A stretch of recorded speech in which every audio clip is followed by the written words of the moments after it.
দুর্নীতির বিরুদ্ধে সরকারের জিরো টলারেন্স অবস্থান, সে লক্ষ্যে বিভিন্ন দপ্তর প্রতিষ্ঠানে চলছে নজরদারি অভিযান। কিন্তু এর মধ্যেও ভালোই আছেন বিআরটি-এর কোটিপতি কর্মকর্তারা। দুর্নীতির অভিযোগে কারো কারো বিরুদ্ধে মামলা হলেও আইনের ফাঁক গলে পদোন্নতি, পোস্টিং সবই পাচ্ছেন। কেউ কেউ সাময়িক বরখাস্ত হলেও কমেনি দাপট, সদর দপ্তরে বসেই করছেন পোস্টিং ও নিয়োগ বাণিজ্য। গাজীপুরের মিরেরবাজার এলাকার তুরাগ ফিলিং স্টেশনের এই তেল পাম্পের মালিক বিআরটিএ সিলেট বিভাগে কর্মরত উপপরিচালক মোহাম্মদ শহীদুল্লাহ কায়সার। একই জায়গায় রাস্তার অপর পাশের পাম্পটিও তার নিজ এলাকা টাঙ্গাইলের ধনবাড়ির এই পাম্পটির মালিকও তিনি। আরেকটি পাম্প আছে কালীগঞ্জে। ধনাঢ্য এই কর্মকর্তা পরিবার নিয়ে থাকেন বাড়িধারা দূতাবাস রোডের এই বাড়ির নিজস্ব অ্যাপার্টমেন্টে। এমন একাধিক বাড়ি আছে তার রাজধানীতে। যদিও এসব সম্পদের কাগজে মালিক তার স্ত্রী হোসনে আরা বিনা।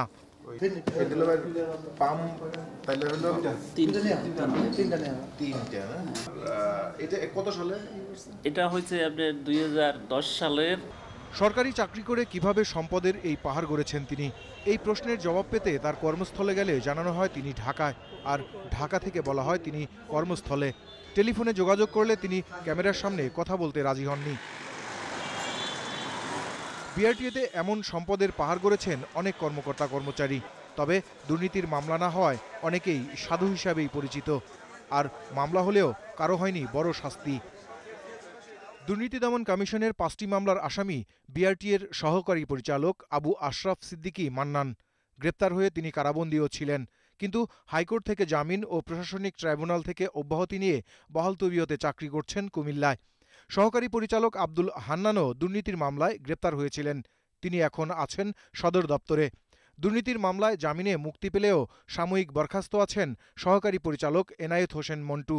কিন্তু ঊর্ধ্বতন মহলের সাথে সখ্যের সুবাদে সদর দপ্তরে বসেই তিনি নিয়োগ ও বদলি বাণিজ্য নিয়ন্ত্রণ করেন বলে অভিযোগ। সদর দপ্তরে সংযুক্ত দুর্নীতি মামলার আরেক আসামি সহকারী পরিচালক জয়নাল আবেদিনেও পোস্টিং পেতে তদবির চালাচ্ছেন। তবে দুর্নীতির অভিযোগ প্রমাণিত হলে কাউকে ছাড় দেওয়া হচ্ছে না বলে দাবি বিআরটিএর এই মুখপাত্রের। আমরা তো জেল জরি দিতে পারি না, আমাদের কাজ হচ্ছে বিভাগীয় ব্যবস্থা নিয়ে। দুর্নীতি দমন কমিশনে যাদের সমস্যা আছে তাদের কিন্তু দায়িত্ব দেওয়া হয় নাই, সবাই সাসপেনশনে আছে। কাজে অর্থাৎ একটা অভিযোগ পেলেই তো তার বিরুদ্ধে আমরা ঢালাওভাবে কিছু করতে পারি না। নিয়ম নীতি আছে এবং পর্যায় আছে, গুরুত্ব আছে, সেইভাবেই আমাদের ডিপার্টমেন্ট কাজ করছে।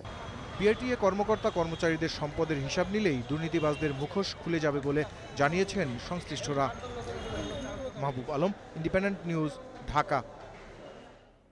বিআরটিএতে অনিয়ম দুর্নীতির আরো খবর জানাতে বগুড়া ও বরিশাল থেকে যোগ দিয়েছেন আমাদের সহকর্মীরা। শুরুতেই চলে যাচ্ছি বগুড়ায়, সেখানে আছেন সহকর্মী হাসিবুর রহমান। হাসিব, বিআরটিএতে এখন কি ধরনের ভোগান্তির অভিযোগ রয়েছে বগুড়াতে? কয়েক মাস আগে বগুড়ায় যে বিআরটিএর অফিস রয়েছে সেখানে কিন্তু মানুষ বেশ সুযোগ সুবিধাগুলো বৈধভাবে সহজেই পেতেন, ঘুঁতো খুব একটা দিতে হতো এরকম অভিযোগ ছিল না। বলা যায় যে বেশ ভালো একটা অবস্থা করে নিয়েছিল মানুষকে সহযোগিতা করার ব্যাপারে, সেবা দেবার ব্যাপারে, কিন্তু সে বিষয়গুলো কয়েক মাসের মধ্যেই যেন উবে গেছে বলে আমার কাছে মনে হয়েছে। আর এইখানে এই মুহূর্তে আমরা যে ভোগান্তির বিষয়গুলো দেখতে পাই, যদি কারো কোনো কাগজ হারিয়ে যায়, বিশেষ করে ড্রাইভিং লাইসেন্স, তবে সেটি পেতে অনেক সময় লেগে যায়। কারণ এখানে যেভাবে এগুলো নিয়ন্ত্রণ করার কথা, যেভাবে এগুলো মেনটেন করার কথা, সেই ধরনের অনেক ভলিউমও এখানে নেই। একই সাথে যেটি হচ্ছে যে এখানে এসে জনবলের অভাবে কিন্তু মানুষের ভোগান্তি অনেক রকমের হচ্ছে। কেউ দীর্ঘ সময় লাইনে দাঁড়িয়ে থাকতে হচ্ছে, তাদের ব্যাংকে টাকা জমা দিয়ে এসে তাদের অন্যান্য সুযোগ সুবিধা যেগুলো পাওয়ার কথা সেগুলো দ্রুত পাওয়ার কথা থাকলেও সেগুলো পাচ্ছে না। সব মিলিয়ে বলা যায় যে ভোগান্তির আগে যে চিত্রটা আমরা দেখেছি তার থেকে কয়েক গুণ বেড়ে গেছে আমাদের এখনকার যে বগুড়া বিআরটিএ অফিস রয়েছে সেখানে। একই সাথে কর্মকর্তাদের বিরুদ্ধেও কিন্তু স্বেচ্ছাচারিতার একটি অভিযোগ রয়েছে এবং বলা যায় যে সেই অভিযোগটি কিন্তু যাচাই করেই বলা যায় যে সঠিক রয়েছে। আমি কিছুক্ষণ আগে জানতে চেষ্টা করেছিলাম এখানে যিনি বিআরটিএর এডি হিসেবে দায়িত্বে রয়েছেন তিনি কি ধরনের কাজ করেন, অফিস কিভাবে করেন। অধিকাংশ ক্ষেত্রেই তিনি বৃহস্পতিবার হওয়ার আগেই, অর্থাৎ বলা যায় যে বুধবার থেকেই তার বগুড়া ছাড়ার একটি প্রস্তুতি থাকে আর রোববারে বিকেলে আসে। আজকে আমি তার সাথে কথা বলে জানতে পেরেছি যে তিনি ঢাকায় রয়েছেন এবং এজন্য তাকে ঊর্ধ্বতন কর্তৃপক্ষের কাছে কোনো অনুমতিও নিতে হয়নি এবং তিনি এইভাবেই চলাচল করছেন।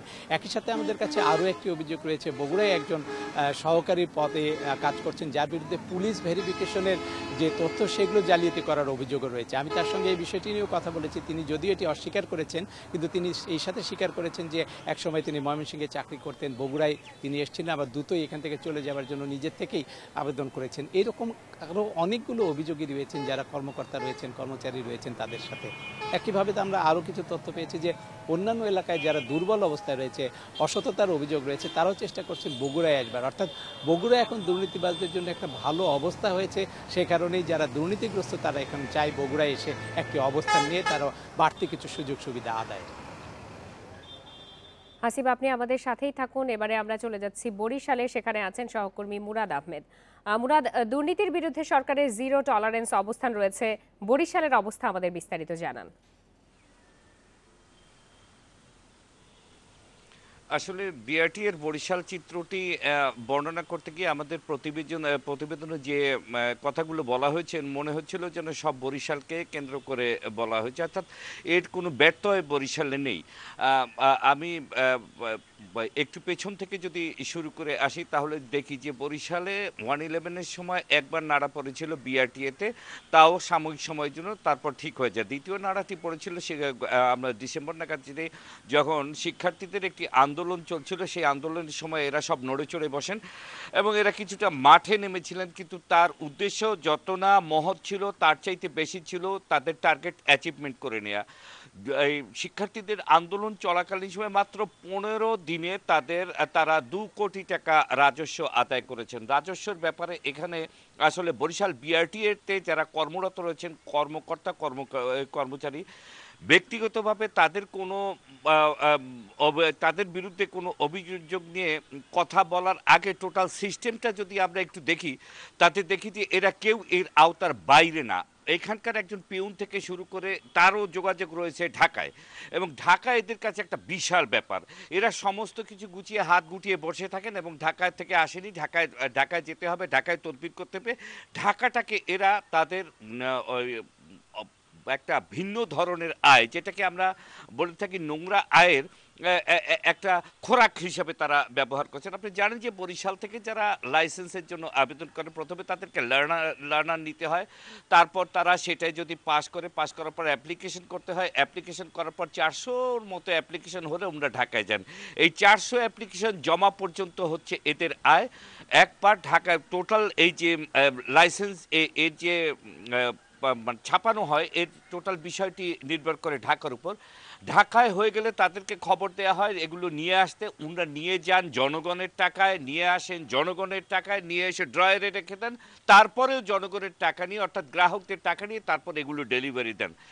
এই গেল একটা দিকের। ওনাদের আরও যে কাজগুলো রয়েছে, ফিটনেস চেক আপের নামে কিছু চেক আপ কোনোদিন ওনারা করেছেন আদৌ জানেন কিনা, আদৌ প্রশিক্ষণ আছে কিনা, কবে শেষ প্রশিক্ষণ নিয়েছেন, সব এখানে গ্রাহকদের প্রশ্ন।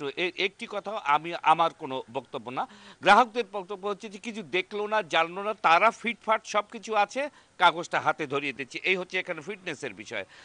লাইসেন্স দেওয়ার নবায়নের বিষয় একই অবস্থা চলছে। তারপরে যে বিষয়টি থাকে, যে ক্ষেত্রে ওনাদের কাজকর্ম মোটে না করার একটা টেন্ডেন্সি, সেটি হচ্ছে দুর্ঘটনা একের পর এক ঘটে যাওয়ার পর সেই দুর্ঘটনা তদন্ত করে ওনাদের একটা প্রতিবেদন দেওয়ার একটা এখতিয়ার রয়েছে এবং একটা কাজের মধ্যে অন্যতম। আজ পর্যন্ত ওনারা একটা ইনস্টেন্স দেখাতে পারেননি যে ওনারা এই দুর্ঘটনার তদন্ত করেছেন এবং এর একটি মূল কারণ বের করতে পেরেছে। গতানুগতিক যেটি এসছে, অর্থাৎ 10 বছর আগের যে গত অনুযায়ী প্রতিবেদন জমা হয়েছিল এক ফরম্যাটে এখন পর্যন্ত দেওয়া হচ্ছে। সম্ভবত যতদিন ওনাদের এই শক্তি আছে ওনারা এটাই দিয়ে যাবেন, এটিও গ্রাহকদের কথা। মোদ্দা কথা হচ্ছে যে গ্রাহকরা এখানে যেটি আসেন সাধারণত একটি সেবা গ্রহণের জন্য, সেবার ক্ষেত্রটি সম্পূর্ণভাবে অনুপস্থিত। ওনারা টার্গেট ফিক্সড আপ করে থাকেন 18 থেকে 20 কোটি টাকা রাজস্ব আয়ের। 18 থেকে 20 কোটি টাকা রাজস্ব আয়ের ক্ষেত্রে সেবার ক্ষেত্রটা একটা বড় পরিধি এখানে রাখা উচিত, যেটি সম্পূর্ণভাবে অনুপস্থিত রেখে 18 থেকে 20 কোটি টাকা রাজস্ব আয়ের বার্ষিক টার্গেট তারা ফিল আপ করার পরও তাদের দৃষ্টি যেটি থাকে সেটি হলো গ্রাহক যারা রয়েছেন তাদের পকেটের দিকে। এটি এখানকার প্রকাশ্য বাস্তবতা এবং সমস্ত কথা। আবারও যে কথাটি ফিরে আসতে হয়তো এটিও গ্রাহকদের কথা। গ্রাহকরা যেটি চেয়েছিলেন আসলে যে এই ডিজিটাল বাংলাদেশের যে অগ্রগতি, সেক্ষেত্রে এখানকার সমস্ত কার্যক্রমে একটি অগ্রগতি আসুক। আর যেটি ওনারা চেয়েছিলেন যে এদের কাজের একটা জবাবদিহিতা, ন্যূনতম জবাবদিহিতার একটা ক্ষেত্র তৈরি হোক। শিক্ষার্থী আন্দোলনের পর এরকম একটি ক্ষেত্র তৈরি হবে বলে সবাই অনেকটা আশাবাদী হয়ে উঠেছিলেন। আবার যে অবস্থা পূর্বে ছিল এখনও সে অবস্থা রয়ে গেছে। সার্বিক দিক থেকে যে বলা যায় সম্পূর্ণভাবে সেবাকে অনুপস্থিত রেখে যেটি বলা হয়ে থাকে রাজস্ব আয়ের একটি খাত হিসাবে এটিকে দেখা হচ্ছে। গ্রাহকরা যে অনুরোধ জানিয়েছেন যে তারা গ্রাহক হিসাবে যে পরিমাণ রাজস্ব দেওয়া উচিত সম্পূর্ণ তারা দিয়ে যাবেন, সেবার ক্ষেত্রে যেন বিআরটিএ বরিশালে অন্তত একটু উদার হবে। এই হচ্ছে বিআরটিএর বরিশালের কার্যক্রমের আমার কাছে সর্বশেষ তথ্য। বিআরটিএর অনিয়ম দুর্নীতি নিয়ে বরিশাল ও বগুড়া থেকে যোগ দিয়েছিলেন আমাদের সহকর্মীরা।